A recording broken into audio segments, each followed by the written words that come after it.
Di sebuah desa terpencil yang sepi, di sebuah rumah rayot berdinding bambu, hiduplah seorang anak bernama Faris. Umurnya baru 10 tahun, tapi hidup telah memaksanya menjadi dewasa lebih cepat dari seharusnya. Setiap hari, Faris bangun sebelum matahari terbit.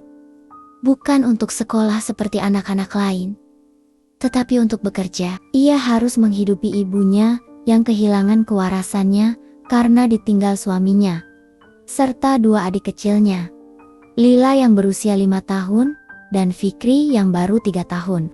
Ayah Faris pergi 5 tahun lalu, meninggalkan luka yang tak pernah sembuh. Pada hari itu, Faris ingat betul, ibunya memeluk mereka erat, menangis tak henti-henti, sambil memanggil nama suaminya yang tak menoleh lagi. Sejak saat itu, ibunya sering berbicara sendiri, tertawa, atau menangis tanpa alasan. Kadang, ia menyanyikan lagu pengantar tidur untuk anak-anak yang seharusnya menenangkan, tapi terdengar seperti ratapan pilu. Faris tahu, ia tak boleh menyerah. Setiap pagi, ia berjalan kaki jauh ke sawah untuk memungut sisa-sisa padi yang tercecer, berharap ada cukup yang bisa ia jual ke pasar. Dengan uang itu, ia membeli sedikit beras dan sayuran murah untuk makan malam. Tapi seringkali, uangnya hanya cukup untuk bubur encer yang ia bagi bertiga dengan adiknya. Malam itu, saat ia pulang, Lila dan Fikri menangis kencang. "Kak Faris, aku lapar," rengek Lila sambil menahan perutnya. Faris menahan air matanya, mencoba tetap tersenyum meski hatinya hancur. Ia mendekap kedua adiknya, berbisik, "Besok kakak beli roti. Ya, kita makan enak." Padahal, dalam hati, ia tak tahu bagaimana caranya. Ibunya duduk di sudut rumah, memandangi mereka dengan pandangan kosong. Tiba-tiba, ia tertawa sambil berkata, "Ayahmu pasti pulang. Dia akan bawa makanan banyak. Tunggu saja." Kata-kata itu seperti duri di hati Faris. Ia tahu, ayahnya tak akan pernah kembali, tapi ia tak pernah berani mengatakan kebenaran itu pada ibunya. Esoknya, tubuh Faris terasa lemah. Ia belum makan sejak kemarin.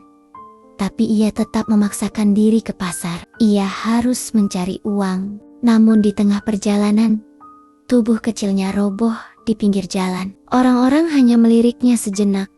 Tak ada yang membantu. Sampai akhirnya, seorang penjual roti melihatnya, membangunkannya, dan bertanya, "Nak, kenapa kamu di sini?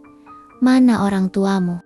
Dengan suara pelan, Faris menjawab, "Saya harus beli makanan untuk adik-adik saya." Air mata mengalir di pipinya, membuat si pedagang tersentuh. Pedagang itu memberinya sepotong roti dan mengantarnya pulang. Saat sampai di rumah, pedagang itu terkejut melihat kondisi keluarganya. Rumah yang hampir roboh, seorang ibu yang berbicara sendiri, dan dua anak kecil kurus yang memegang perut mereka karena lapar. Malam itu, pedagang itu kembali membawa makanan untuk mereka. Namun Faris hanya diam. Wajahnya pucat. "Nak, makanlah," kata pedagang itu. Faris tersenyum lemah sambil berkata, "Berikan untuk adik-adik saya dulu. Saya kenyang melihat mereka makan." Faris pingsan karena kelaparan. Tubuh kecilnya tak lagi sanggup menahan beban hidup yang begitu berat. Pedagang itu segera memanggil bantuan dari warga sekitar. Mereka mengumpulkan makanan dan uang untuk membantu keluarga Faris. Namun, dalam tidurnya yang panjang di rumah sakit, Faris tetap memikirkan satu hal. Adik-adik saya, mereka harus bahagia. Kisah Faris menyebar ke seluruh desa, menginspirasi orang-orang untuk peduli pada sesama. Namun di balik semua kebaikan itu, ada luka yang tak bisa hilang. Faris, bocah kecil yang tak pernah menyerah, adalah pahlawan sejati bagi keluarganya, meski ia harus mengorbankan segalanya. Ketika hidup memberi luka yang tak terobati, cinta seorang anak kecil mampu menjadi cahaya di tengah gelap. Faris, dalam segala kesulitannya, mengajarkan kita arti pengorbanan yang sejati.